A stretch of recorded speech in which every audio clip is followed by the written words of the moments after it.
সুপ্রভাত। কেমন আছো তোমরা সবাই? আশা করছি সবাই খুব ভালো আছো। আমরাও বেশ ভালো আছি। আজকের সকালটা এই রান্নাবান্না দিয়েই শুরু করেছি।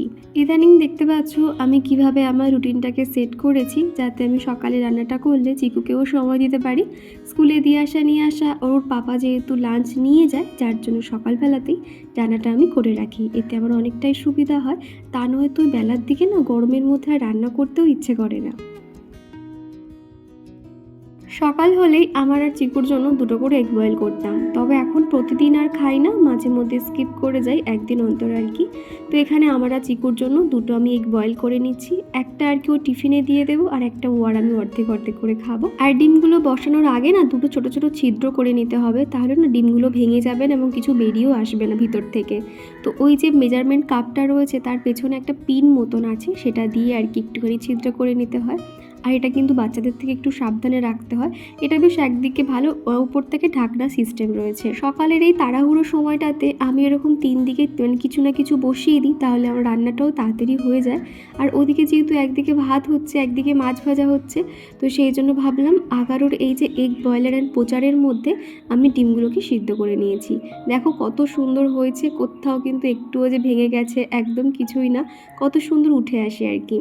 আর তোমরা যারা এই প্রোডাক্টটা পারচেস করতে চাও, আমি কিন্তু ট্যাগ অপশানেও দেওয়া আছে এবং ডেসক্রিপশন বক্সেও কিন্তু লিঙ্ক শেয়ার করে রেখেছি, তোমরা চাইলে ওখান থেকে পারচেস করতে পারো। আজকে বানাবো একটু দই কাতলা। এরকম দই কাতলা বাড়িতে যখনই বানাই একটুখানি স্পাইসি মতন করি, একটু রিচ হয়ে যায়, যার জন্য চিকুর জন্য আলাদা করে কিছু একটা মাছের ঝোল ঝাল রান্না করতে হয়। তো এদিকে মাছগুলো খুব ভালো করে ভেজে নিয়েছি। আর এরকম কাতলা মাছ কিন্তু খুব একটা কড়া করে ভাজি না, হালকা করেই ভেজে নিই, যেহেতু দই কাতলা করব। আর অন্যদিকে ভাবছি কাতলা মাছ দিয়ে আলু কুমড়ো দিয়ে আর ছোলা দিয়ে একটা মাখা মাখা তরকারি করব। তো ওটাও বেশ খেতে ভালো লাগে। চিকুর পাপা তো কুমড়োটাই একদম পছন্দ করে না। আর অনেক দিন পর আর কীরকম কুমড়ো আলুর তরকারি করব, খেতে কিন্তু বেশ ভালো হয়েছিল, জিরে বাটা দিয়ে করেছিলাম। আর এদিকে দই কাতলার জন্য মশলাটা একদম পেস্ট করে নিয়েছিলাম, আদা রসুন সমস্তটাই দিয়ে নিয়েছিলাম। তো তার মধ্যে একটা টমেটোও দিয়েছিলাম। এদিকে মশলা কষানো হয়ে গেলে উপর থেকে যে বেসিক মশলাগুলো দেয় সেগুলো দিয়ে আর কি ঝোলের জলটা দিয়ে দেবো। আমার আগের ভিডিওতে পায়েল দে মজুমদার আইডি থেকে এক বন্ধু কমেন্ট করেছো, তোমার ছেলে স্কুল ভর্তি হয়নি। আমার ছেলে স্কুলে ভর্তি হয়ে গেছে। হয়তো তুমি আমার ডেলি ভিডিওগুলো দেখো না, ডেলি ভিডিওগুলো দেখলে বুঝতে পারতে। তো যাই হোক, চিকুকে অনেক দিন আগেই স্কুলে ভর্তি করেছি, প্রায় 2-2.5 মাস হয়ে গেল। এখন যেহেতু ওদের ডেমো ক্লাস চলছিল, তো মোটামুটি এপ্রিল থেকে ওদের প্রপার ক্লাস শুরু হবে। তখনই স্কুল থেকে স্কুল ড্রেস এবং বই খাতা সমস্তটাই কিন্তু দেওয়া হবে। এখন এমনি আনইউনিফর্ম পরে স্কুলে যাতায়াত করছে আর কি। তো যাই হোক, এদিকে কিন্তু মশলা কষানো হয়ে গেছে, ঝোলের জলটা দিয়ে দিয়েছি, তারপর উপর থেকে ভাজা মাছগুলোকে দিয়ে দেব। আর নামানোর আগে একটু গরম মশলা সামান্য ঘি দিয়ে দেবো, তাহলে বেশ দই কাতলাটা খেতেও বেশ ভালো হবে। তো যাই হোক, আর আগের দিনের ভিডিওতে সুরভি আমাকে বলেছো আমার ছেলে 1 এপ্রিল হলে ওর 3 বছর হবে। ঠান্ডার সময় ওকে রাতে শুধু ডাইপার পরাতাম, তবে এই গরমের সময় ভাবছি ডাইপার দেবো না। একদমই ঠিক করবে, জানো তো, মানে বাচ্চাদের বেশিরভাগ সময় শীতকালেই লাগে, গরমের সময় তো অতটা লাগে না। তবে তোমাকে একটা কথা সাজেস্ট করতে পারি, এই গরমের সময় ডাইপারটা তুমি না দিয়ে তুমি একটু মাঝে মধ্যে খেয়াল রাখবে যাতে ও ভেজার মধ্যে না শুয়ে থাকে, তাহলে দেখবে আস্তে আস্তে ওর অভ্যেসটাও চেঞ্জ হয়ে যাবে। আর ঘুমোতে নিয়ে যাওয়ার আগে একবার বাথরুম করানো এবং ঘুম থেকে ওঠার সাথে সাথে বাথরুম করানো, এগুলো হচ্ছে কি একটু প্র্যাকটিস করালে দেখবো ও তখন কিন্তু অটোমেটিক বুঝে যাবে যে না, বিছানাতে টয়লেট করতে নেই বা কিছু। রান্নাবান্না হলেও রান্নাঘরে কাজকর্ম কিন্তু সেভাবে আমি কমপ্লিট করতে পারিনি। মোটামুটি রান্নাটুকু কমপ্লিট করে চিকুর পাপাকে টিফিন দিয়েছি, সে তো বেরিয়ে গেছে। আর চিকুকেও কিন্তু ভাত খেতে দিয়ে দিয়েছি। সকালে রান্নাটা হয়ে গেলে ওকে আমি ভাত মাখিয়ে বসিয়ে দিই, ও কিন্তু একা একা টুকটুক করে খেয়ে নেয়। জানি একটু দেরি করে, তাও হয়েছে, ওকে তো অভ্যেস করানোর জন্য ওকে মানে একা খেতে দিই। আর ভাবলাম সেই ফাঁকে এদিকে আমি বিছানাটা পরিষ্কার করে নিই, তারপরে আর কি ওকে নিয়ে বার হবো। আর এরই মধ্যে কিন্তু আমি স্নানটা সেরে নিয়েছি, কেননা আজকে তো বৃহস্পতিবার, ঠাকুর পুজো করে যাওয়ার মতন সময় নেই। ভাবছি ওকে স্কুলে দিয়ে এসে তারপর আমি ঠাকুর পুজো করবো আর কি। আর সুলতা দাস আমাকে বলেছো, দিদি তোমার ইউটিউব প্ল্যাটফর্মে জার্নিটা কেমন ছিল একটু বলবে? আমি তোমার কাছ থেকে অনেক এনার্জি পাই আর মোটিভেট হই। আর তোমার জন্য আমার এই প্ল্যাটফর্মে আসা, তোমার কাছ থেকে আমি রান্না শিখেছি, তোমাকে আমার দারুণ লাগে। থ্যাংক ইউ সুলতা এত সুন্দর একটা কমেন্ট করার জন্য। তবে আমি তোমাকে সাজেস্ট করব একটুখানি ধৈর্য সহকারে ভিডিও আপলোড করো, বা ইউটিউব প্ল্যাটফর্মে কিন্তু জায়গা করা অতটাও সহজ নয়, অনেকটা পরিমাণে ধৈর্য লাগে। আর আমার ইউটিউব জার্নির কথা জানতে চাইলে আমি যখন ফার্স্ট পেমেন্ট পেয়েছিলাম, ইউটিউবে একটা ভিডিও আছে, দেখো ওখানে আমি বিস্তারিত বলেছি যে আমি কটা চ্যানেল খুলেছিলাম বা প্রথম কি ফেস করেছিলাম, সমস্তটাই ওই ভিডিওতে আছে। প্লিজ একটুখানি সার্চ করে দেখে নাও, মানে একটুখানি স্ক্রলিং করলে পেয়ে যাবে, দেখবে ফার্স্ট পেমেন্ট বলে আর কি থাম্বনেল দেওয়া আছে। আজকে সকাল থেকে কিন্তু বাইরে কাঠফাটা রোদ, তার মধ্যে একটা গুমোট গরম রয়েছে। এখন না এই সমস্ত চুড়িদার পরে কিংবা চুল ফুল একটুখানি ছেড়ে রেখে না কাজকর্ম করতে ভীষণ অসুবিধা হয়। এই গরমের সময় না আমাদের মতন গৃহিণীদের কিন্তু একটুখানি টাফ হয়ে যায়, কেননা দৈনন্দিন কাজকর্ম দেখবে একটা অফ ক্যামেরাতে করা, একটা ক্যামেরা অন করে করা, দুটোর মধ্যেই তফাৎ আছে।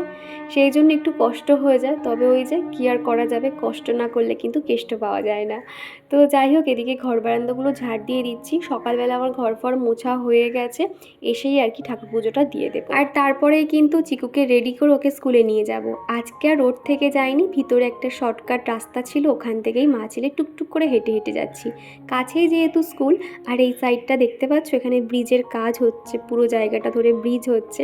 আর এখানে একটা পুকুরে এরকম হাঁসগুলো এত সুন্দর খেলা করছে।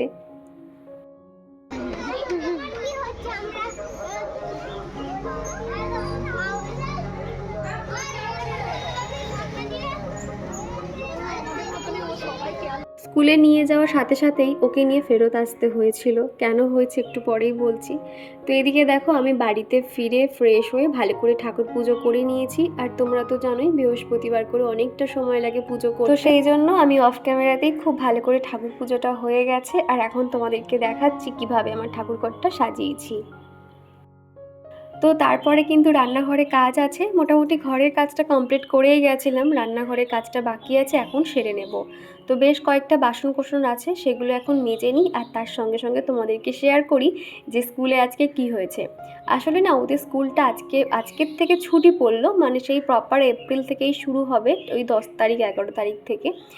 স্কুল থেকে কিন্তু আমাদের গ্রুপে একটা মেসেজ পাঠায় যে কোন দিন ছুটি থাকবে না থাকবে। তবে কালকে রাতে একটা মেসেজ এসেছিল, তবে আমার আর দেখা হয়নি। সকালে আমার মতন অনেক মায়েরাই ভুল করে বাচ্চাদেরকে স্কুলে নিয়ে গেছিলো। তো জানতে পারলাম যে এরকম ছুটি পড়ে গেছে, তো সেই জন্য সাথে সাথেই চিকুকে নিয়ে ব্যাক করেছিলাম। বাড়িতে এসেও এখন পাশের রুমে বসে খেলা করছে, আর এদিকে আমি রান্নাঘরটা পরিষ্কার করে নিচ্ছি। একদিকে ভালোই হয়েছে, তাও অন্তত বাড়িতে একটু রেস্ট করতে পারবো, আর ডেইলি অন্তত ভিডিও দিতে পারবো। কেন বলো তো, স্কুলে নিয়ে যাওয়া নিয়ে আসার পর না এতটাই জার্নি হয়ে যায়, এতটা কষ্ট লাগে এই গরমের সময়, তখন আর সময়টা ম্যানেজ করে উঠতে পারি না। তবে এই কদিন ছুটি আছে, একদিকে ভালো একটু রেস্ট পাবো, আর চিকুও কিন্তু সকালে 9টা 9:30 অবধি ঘুমাতে পারবে। জেকে লাইভ স্টোরি আইডি থেকে এক বনু আমাকে কমেন্ট করেছে, তোমার ভিডিও এডিট করতে কত সময় লাগে দিদি? আমার তো আগে 2-3 ঘন্টা লেগে যেত, তবে যখন এই জিনিসটা তোমার ধাতস্থ হয়ে যাবে না, তখন দেখবে প্রপার আধ ঘন্টার মধ্যে তোমার ভিডিও এডিটিং হয়ে যাবে। তবে আমি না একসঙ্গে তো এডিটিং করতে পারি না, একটু একটু করে করি। ধরো ওই 1 ঘন্টা মতনই লাগে। ধরো আমি হয়তো একটুখানি সময় পেলাম, তখন টুকুস করে খানিকটা এডিট করে রেখে দিলাম। কাজের ফাঁকে ফাঁকে আমি সারাদিন একটু একটু করে এডিট করতেই থাকি। আর রুবিনা দিদিভাই বলেছো, দীপা আজকের ভিডিওটা খুব সুন্দর হয়েছে, তোমাকে কিছু কথা জিজ্ঞাসা করতাম। আচ্ছা, তুমি তোমার ভিডিওর মাধ্যমে আমাকে রিপ্লাই করো, ভিডিওতে ভিউজ কেন হচ্ছে না? তো তুমি এটা জানতে চেয়েছো, এটার না অনেক বড় একটা মানে গল্প আছে, এটা কেন হচ্ছে না বা কী বৃত্তান্ত, আমি নেক্সট ভিডিওতে বলার চেষ্টা করব। আর অপর্ণা দিদিভাই বলেছো, আবারও কমেন্ট করছি কদিন পরে, পারলে আমার নামটা নিও। এই যে দিদিভাই, তোমার নামটা বলে দিলাম। রান্নাঘরের কাজকর্ম সেরে নিয়েছি, আর এখন এদিকের ঘরটাতে আজকে একটু ডাস্টিং করার মানে টাইম আর কি বলতে পারো। কেননা বেডরুমটা আগের দিনকেই ক্লিন করেছি, আজকে ভাবলাম এই রুমটা করি। আমি একসঙ্গে সমস্ত কাজ করতে যাই না, পাটে পাটে ভাগ করে নিই, তাহলে অনেকটাই সুবিধা হয়। আর এই শোকেসটা সাদা কালার, তো দুদিন অন্তর না মোছামুছি করলে এমন কালো স্পট পড়ে যায়, লাস্ট আমাকে কলিন দিয়ে ঘষে ঘষে পরিষ্কার করতে হয়। ইন্ডাকশান নিয়ে তোমাদের অনেক প্রশ্ন ছিল, চলো আজকে তোমাদেরকে বলি। এই ইন্ডাকশানটা হলো ডিজি স্মার্টের। এটা 2500 ওয়াটের রয়েছে induction cooktop touch and panel. আর এই যে উপরের মেটেরিয়ালটা কিন্তু গ্লাস কাস্ট আয়রন রয়েছে, আর এটা কিন্তু তোমরা হাওয়ানি যেরকম আমরা স্ক্রিন টাচ ফোন চালাই সেরকম আর কি এটা টাচিং সিস্টেম রয়েছে। আর তোমরা অনেকে জিজ্ঞাসা করছিলে যে এই যে ইন্ডাকশানের উপরে ননস্টিক ছাড়া কি কি ব্যবহার করতে পারবো। এর উপরে তোমরা তাওয়া ব্যবহার করতে পারবে, যেমন ধরো ওই যে ননস্টিক যে ফ্রাইড যে তাওয়াগুলো হয় ওগুলো করতে পারবে, এবং কাচের জিনিসও ব্যবহার করতে পারবে, ননস্টিক কড়াই ব্যবহার করতে পারবে, এমনকি কুকারও ব্যবহার করতে পারবে। সবথেকে যেটা আমার খুব পছন্দ হয়েছে এটা হলো টাচ প্যানেল। আর এখানে তোমরা রুটিও বানাতে পারবে, এটা আমার পার্সোনালি ভীষণ পছন্দ হয়েছে। তবে আমি ফ্লিপকার্টটা খুলে এর দামটা কিন্তু অনেকটাই বেড়ে গেছে। তবে আমি যেহেতু যখন মানে গ্যাসের ক্রাইসিস শুরু হয়েছে আমি তার দুদিন পরই এটা অর্ডার করে দিয়েছিলাম, আর এখন এটার দাম কিন্তু অনেকটাই বেড়ে গেছে। এখন এখানে দাম দেখাচ্ছে 5857 টাকা। তবে আমি যখন কিনেছিলাম তখন কিন্তু 2400 আর একটুখানি বেশি এরকম ছিল। তবে এখন দামটা বেড়ে গেছে। তবে তোমাদেরকে বলবো কেউ আর দেরি করো না, ঝটপট ইন্ডাকশান অর্ডার করে দাও, কেননা গ্যাস কবে আসবে সেই ভরসায় থাকলে অনেকটাই দেরি হয়ে যাবে। দেখতেও কিন্তু ভীষণ সুন্দর। আর এই যে জালটা দেখলে এর উপরে কিন্তু তোমরা রুটিও করতে পারবে, যে কোনো চিকেনের কিছু একটা রেসিপিও করতে পারবে। তো আমি যখন কোনো কিছু রান্না করব তোমাদেরকে অবশ্যই দেখিয়ে দেব। তো যাই হোক, অনেক বন্ধুরা আমার কাছে এটা জানতে চেয়েছিলে কেমন কি, তো বিস্তারিত আজকের ভিডিওতে বলে দিলাম। আর রুমা দিদিভাই বলেছো একটা কথা বলি, কিছু মনে করো না, আরেকটা সিলিন্ডার কেনার চেষ্টা করো। অনেক দিন পরে কমেন্ট করলাম, প্রথমে জানাই অসংখ্য ধন্যবাদ। আর একদমই ঠিক বলেছো, আস্তে আস্তে গ্যাসের একটা কার্ডও করতে হবে, একটু একটু করে সমস্ত কিছু করা হচ্ছে। বুঝতেই তো পারছো, মানে একার উপরে সমস্ত কিছু ডিপেন্ড করতে হয়। চিকুর পাপা একদমই সময় পায় না। আর আমিও ছোট বাচ্চাকে রেখে যে বারবার এরকম বই করতে যাবো, আর জানো তো একটা গ্যাসের বই করতে গেলে মোটামুটি 2-3 বার মতো তো আমাকে যেতেই হবে, সেই জন্য একটু দেরি করে ফেলেছি। তো ভাবছি এই সমস্ত সমস্যার সমাধান হয়ে যাক, তারপর একটা গ্যাসের বই করব। আর কৃষ্ণা দিদিভাই বলেছো তোমার কথা তোমার কাজকর্ম আমার খুব ভালো লাগে, অনেক কিছু শিখতে পারি তোমার ভিডিও দেখে। আমার একদম ভিউজ হচ্ছে না, খুব টেনশানে আছি। একদম চিন্তা করো না, সুন্দর সুন্দর কন্টেন্ট আপলোড করো। আর এবং ইউটিউবের যে গাইডলাইনগুলো আছে তুমি ওই টেক ভিডিওগুলো দেখে নেবে, সেগুলো একটু দেখো আর সেই মাফিক চলো, দেখবে নিশ্চয়ই ভিউজ হবে।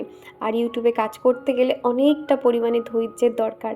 আমি কিন্তু একদিনে আসিনি, আমার 2-2.5 বছর লেগে গেছে এই ইউটিউব প্ল্যাটফর্মে টিকে থাকতে। তো যাই হোক, একটু কষ্ট করো, নিশ্চয়ই সফলতা পাবে।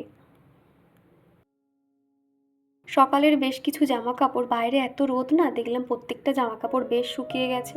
তো সেগুলো এখন ভাবলাম ভাঁজ করে রেখে দিই, কেননা আরও জামা কাপড় ওই পেছনের বারান্দার দিকে মেলা আছে, সেগুলোও ভাঁজ করতে হবে। তো এখন যতটুকু হাতের কাছে পেয়েছি সেগুলো এখন গুছিয়ে জায়গায় রেখে দেবো। পায়েল দিদিভাই বলেছো ফার্স্ট কমেন্ট করলাম, খুব সুন্দর হয়েছে তোমার ভিডিওটা, আমি রোজ তোমার ভিডিওর আশায় বসে থাকি, নেক্সট ভিডিওতে আমার নামটা নিয়েও অপেক্ষায় রইলাম। এই যে পায়েল দিদিভাই তোমার নামটা বলে দিলাম। আর তারপরে দুপুরের খাওয়া দাওয়া করে চিকু এখন খেলা করাতে নিয়ে যাচ্ছি। চিকুর এখানে অনেক বন্ধু হয়েছে স্কুলে যাওয়ার পর থেকে, আর সবাই কিন্তু আশপাশেই থাকে, এতদিন জানতাম না। তবে এই পাশের ফ্ল্যাটেই একজন থাকে, ওনাদের বাড়িতে দিয়ে আসতে যাচ্ছি। দাদাভাই ফোন দেখছে, খেলবে ভাইয়ের সাথে, ঠিক আছে? হ্যাঁ ওই তো এসছে দিদি। হ্যাঁ তুমি কত ঘুমিয়েছো? ঘুমাইনি, ওর এত মানে আনন্দ হচ্ছে এই যে কখন আসবে, বলছি ঘুমিয়ে নে, বলছে না ঘুম হবে না। আমার সঙ্গে ভাই ধরে চিটিং করলো। হ্যাঁ আর এই করে দেবো বলছে না আমিও যাবো না, আমি 1-2 ঘন্টা বাদে নিয়ে যাবো। হ্যাঁ লক করে দাও। আছে দাঁড়াও, হ্যাঁ তুমি দাঁড়াও ওখানে। আস্তে আস্তে যাবে, যাবো আমরা। দুষ্টু করবে না। যাও। হ্যাঁ তারপর আমি ওই 1-1.5 ঘন্টা বাদে ওদেরকে আনতে যাই, আর ওরা ভীষণ মিশুকে হয়ে গেছে। ওদের সবার জন্য খাবার নিয়ে গেছিলাম, চকলেট, কেক। এতক্ষণ ধরে খেলা করেছে তো আমার কেমন জানি লাগছিল, ভাবলাম ওই বাচ্চাটার জন্য নিয়ে যাই। তারপরে ওদেরকে খাবার দিয়ে এসে চিকুকে নিয়ে চলে এসেছি। চিকু কিন্তু এসেই কেক টেক খাওয়া হয়ে গেছে, আর এখন এই যে আমার সঙ্গে বসে সন্ধে দিচ্ছে। বৃহস্পতিবারে সন্ধে দেবো বলে আজকে বেশিক্ষণ আর ডাকলাম না, জানি যে সন্ধে দিতে তো আমার সময় লাগবে, তার থেকে ছেলেকে নিয়ে চলে আসি, তারপর নয় সন্ধে দেবো। এখন হরিতো 4:30 মতন বেজে গেছে। তো সন্ধে দেওয়ার পরেই চারিদিকে এখন এই যে ধুনোটা ঘুরিয়ে নিচ্ছি। আর সন্ধ্যের পর না আমার ঘরবাড়ি এতটাই টিপটপ থাকে, আমার অনেকটাই ভালো লাগে। আর এই ধুনোর গন্ধটা এতটাই মিষ্টি, অনেকক্ষণ পর্যন্ত কিন্তু মানে গন্ধটা থাকে, খুব ভালো লাগে আর কি। চারিদিকে ধুনোটা ঘুরিয়ে এখন বাইরে এই জায়গাটাতে রেখে দেব। ঘরে যত নেগেটিভ এনার্জি আছে সব এই ধুনোর মধ্যে বাইরেই বেরিয়ে যাবে। অনেকক্ষণ থেকেই এই যে কাপ ধুনোটা জ্বলছিল, আমি যেহেতু ঠাকুরের লক্ষ্মীর পাঁচালি পড়ছিলাম, যার জন্য এতটাই গরম হয়ে গেছে হাতলটা, এরকম একটা কাপড় দিয়ে ধরে নিতে হয়েছিল। আজকে সারা সন্ধেবেলা চিকু আর পড়তে বসেনি, খেলাধুলো করছিল। যেই শুনেছে স্কুল ছুটি এখন এতদিনের জন্য, সে তো এখন বেজায় খুশি, খেলনা নিয়ে বসেছে। আমিও অত ওকে আর জোর করলাম না, আমি আমার কাজগুলো সেরে নিচ্ছি। এরই মধ্যে চিকুর পাপাও চলে এসছে ওই 8টা সাড়ে 8টা নাগাদ। আর এই ঝাল ঝাল চানাচুরটা আমার ভীষণ ভালো লাগে, আমি তো শুধুই খেয়ে নিই, কেননা এর মধ্যে না চিপস দেওয়া থাকে বেশিরভাগ আর কি। আর ঝাল ঝাল জিনিস তো খুব ভাল লাগে আর কি। আমার এখন ফেভারিট চানাচুর বলতে গেলে এই যে 24 ঘন্টা আর খাস খবর, চানাচুরের নামগুলো কেমন না? তো এই দুটো এখন খুব ভালো লাগে। আগে তো মুখরোচক চানাচুরটা ভালো লাগতো, তবে এখন করে যেন এটাই ভালো লাগে। আর সাথে একটা বাদামের প্যাকেট এনেছে, বাদামটাও রেখে দিয়েছি। হাতে সময় থাকলে আগে না বাদামগুলোকে ছাড়িয়ে ওই খোসা ফেলে দিয়ে রাখতাম, সকালের দিকে হলে তখন একটা বড় থালা করে নিয়ে ভালো করে খোসা ছাড়িয়ে ফু দিয়ে ফেলতাম। তবে এখনই অন্ধকার হয়েছে সেজন্য আর বাইরে গেলাম না। আর আসার সময় ছোট ছোট যে বিস্কুটের প্যাকেটগুলো হয় সেগুলো এনেছে।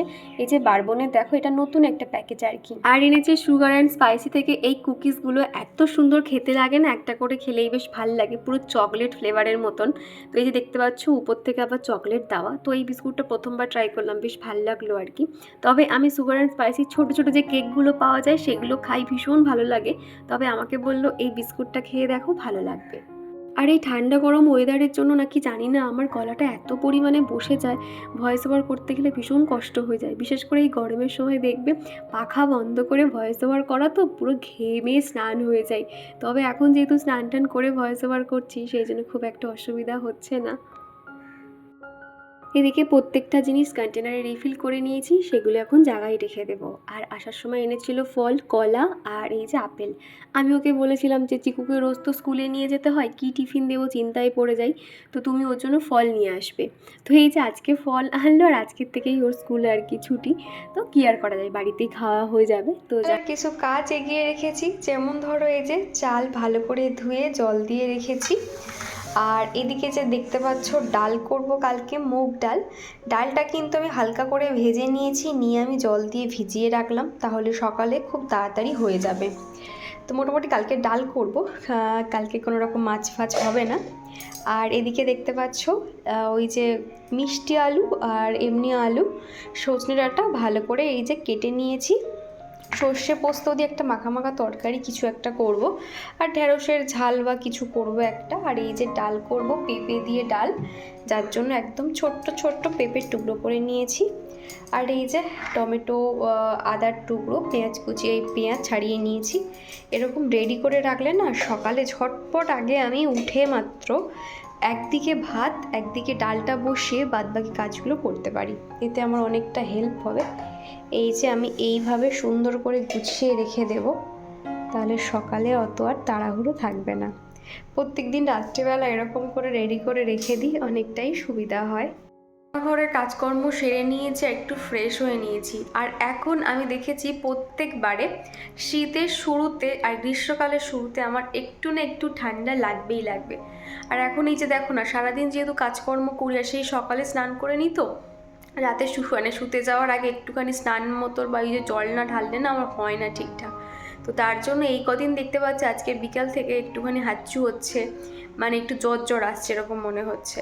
তো সেই জন্য ভাবছি রাতে শুতে যাওয়ার আগে একটা ক্যালপল খেয়ে নেব।